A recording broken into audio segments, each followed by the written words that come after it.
잘 지내셨습니까? 이제 더위도 다 간 것 같죠. 아침 저녁에는 선선하고 점심에 좀 덥지만 우리가 모든 게 다 지나간다, 또 계절은 정확하게 온다 하는 것을 알 수 있는 것 같습니다. 자, 오늘은 예레미야 52장에 있는 말씀을 함께 나누고자 합니다.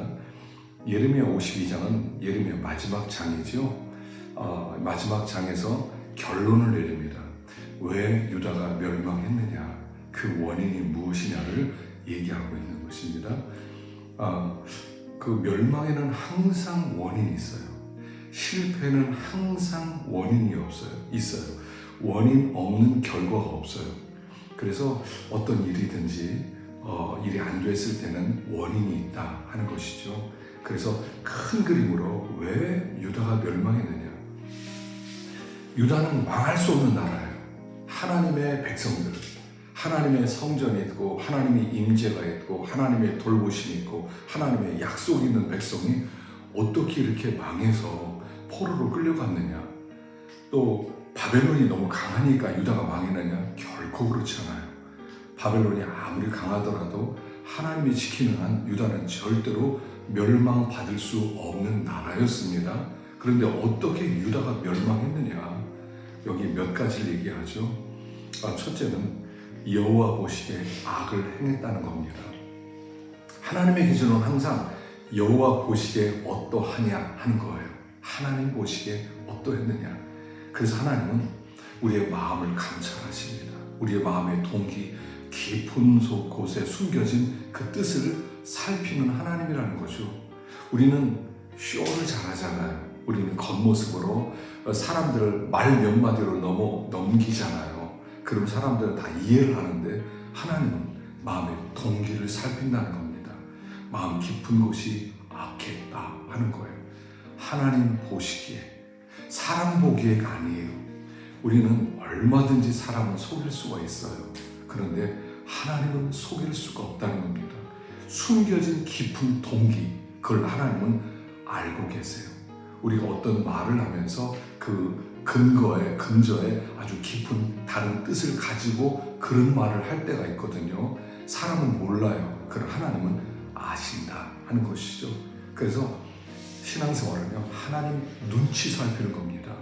사람 눈치 살피는 게 아니에요. 이 세상은 사실 우리가 살아가면서 사람 눈치 안 살필 수가 없어요. 근데 신앙이란 사람 눈치보다 두려운 것이 하나님 눈치다. 하나님의 그 눈을 우리가 살피고 하나님이 듣고 계신다는 것을 우리가 항상 기억해야 됩니다. 두 종류밖에 없어요. 여호와 보시기에 정직했느냐, 여호와 보시기에 악했느냐. 두 종류밖에 없어요. 가운데는 없어요. 그래서 여호와 보시기에 악을 행한 거 아니면 여호와 보시기에 정직한 것. 여호와 보시기에 정직한 사람은 여호와 보시기에 악을 행하는 것이 아니라는 거죠. 둘 중에 하나밖에 없다는 겁니다. 우리가 우리를 살펴야 된다는 것이죠. 두 번째는 제사를 순종보다 더 크게 여겼다는 거예요.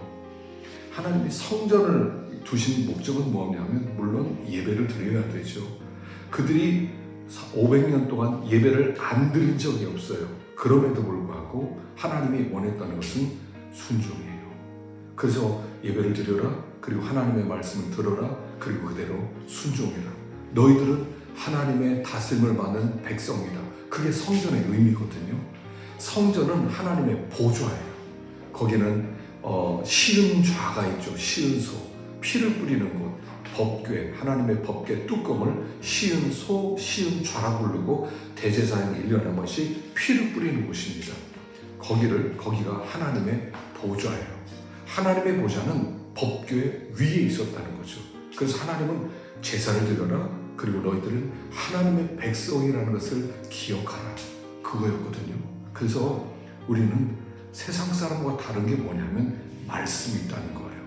하나님의 말씀대로 살아가는 우리는 순종하는 백성이라는 거죠. 근데 그들은 제사만 드렸어요. 하나님 제사 드립니다. 제사 받으세요. 하나님이 양 갖고 왔습니다. 소 갖고 왔습니다. 마음껏 제사 받으세요. 이러고 살았단 말입니다. 그리고 삶의 현장에 들어가서는 이웃을 죽이기도 하고 빼앗기도 하고 종으로 삼기도 하고 거짓말하기도 하고 이렇게 살아왔다는 거예요. 그래서 하나님이 그들을 멸망시켰다. 예배가 중요하지 않다는 뜻은 아니잖아요. 우리는 예배드리는 백성인데 예배의 핵심은 말씀이고 말씀을 주신 이유는 순종하라는 거예요. 우리가 하나님을 섬기는 하나님의 백성이라는 것을 가르치기 위해서 제사가 있다는 것이죠. 그런데 그들은 제사만 드렸어요. 하나님은 순종이 제사보다 낫고 듣는 것이 수양의 기름보다 낫다라고 하세요. 우리가 부모님 생신 때 사다 드리는 거 그것도 필요하죠. 그런데 부모님 말씀 하나도 안 들어요. 아이, 노인이 나이 들어가지고 왜 저런 소리만 해. 알았어요. 내가 알아서 할게요. 그러면 선물이 무슨 소용이 있어요. 부모님 마음이 아픈데. 우리 하나님은 똑같아요.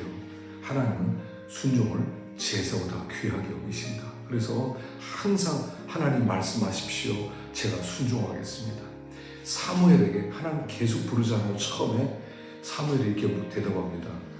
하나님 말씀하십시오. 종이 듣겠습니다.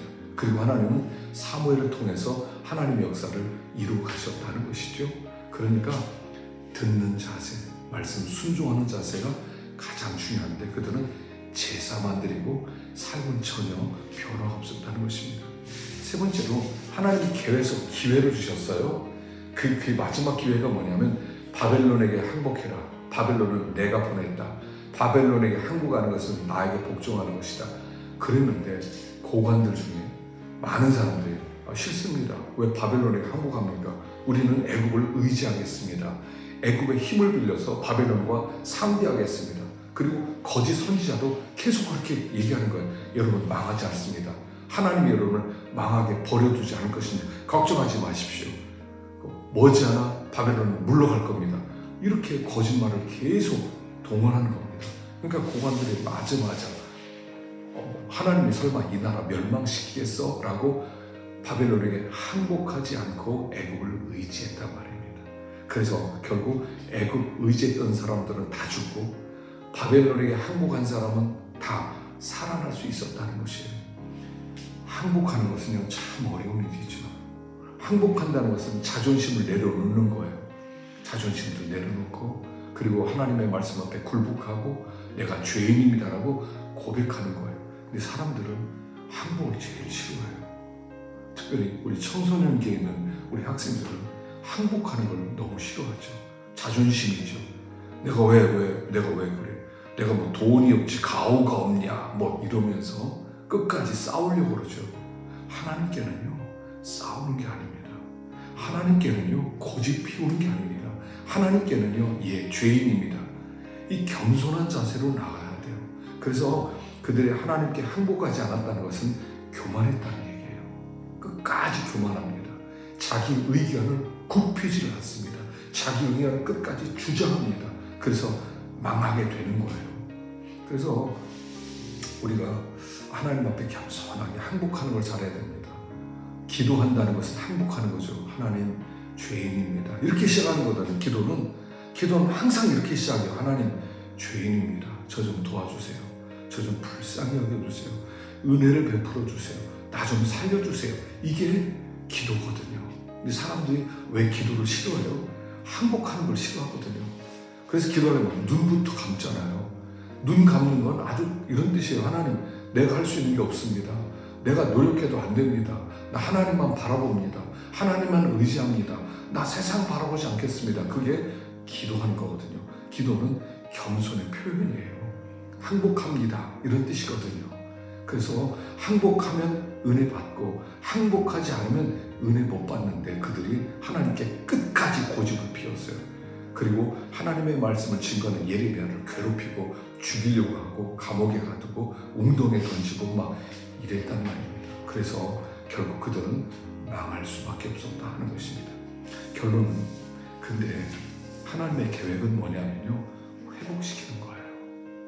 하나님이 그들의 교만과 그들의 불순종과 그들의 이런 악을 행하는 것을 보면서 하나님은 그들을 고치기를 원하는 거예요.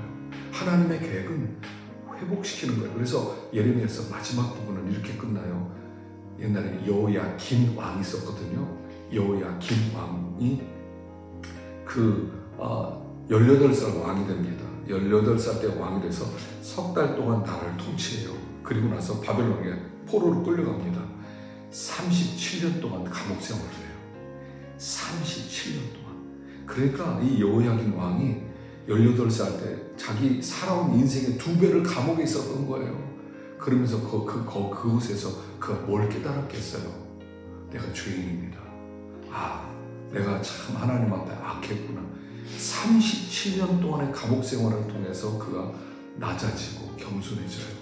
하나님이 그를 감옥에서 나오게 만들고, 그리고 그에게 왕위를 다시 회복시켜 주시고, 그리고 왕과 함께 식사할 수 있는 그런 특권을 주고, 그리고 월급도 주고, 그렇게 해서 그가 그렇게 인생을 마무리하게 하면서 하나님의 계획은 이거예요. 회개하면 산다. 나는 너희들을 회복시키는 거다. 나는 너희들이 정말 하나님을 사랑하는 사람이 되는 거다. 나는 너희들이 믿음으로 사는 거다. 나는 너희들이 정말 겸손해진 거다. 난 너희들과 함께 행복하게 살고 싶다. 너희들과 함께 동행하고 싶다 하는 것이 하나님의 마음이라는 거예요. 하나님은 참 좋으신 분이세요. 그래서 하나님과 동행하는 삶을 살 때 하나님의 큰 은혜와 축복을 누리게 되는 것입니다. 아무쪼록 우리 학생들, 우리 아이들 믿음으로 우리 교회에서 정말 믿음의 사람들, 정말 독하게 예수 믿는 사람들 나오면 좋겠어요. 독하게 예수 믿는 사람들, 뭐 적당히 대충 자기 의견 좀 주장하고 기분 나쁘면 이런 게 아니라 정말 하나님밖에 모르는, 하나님만 의지할 수 있는 그런 일꾼들 나오는 복된 교회 되기를 간절히 축원합니다. 기도하겠습니다. 하나님 감사합니다. 예루살렘이 멸망하고 유다가 망했습니다. 멸망에는 원인이 있습니다. 실패는 원인이 있습니다. 저희들이 잘 살필 수 있도록 도와주시고 멸망의 길, 실패의 길을 가지 않도록 도와주시옵소서. 하나님의 계획은 우리를 회복시키는 것입니다. 주님 끝까지 의지하고 독하게 주님만 바라볼 때 놀라운 회복을, 놀라운 부흥을 누리도록 도와주옵소서. 예수님의 이름으로 기도하옵나이다. 아멘. 수고하셨습니다.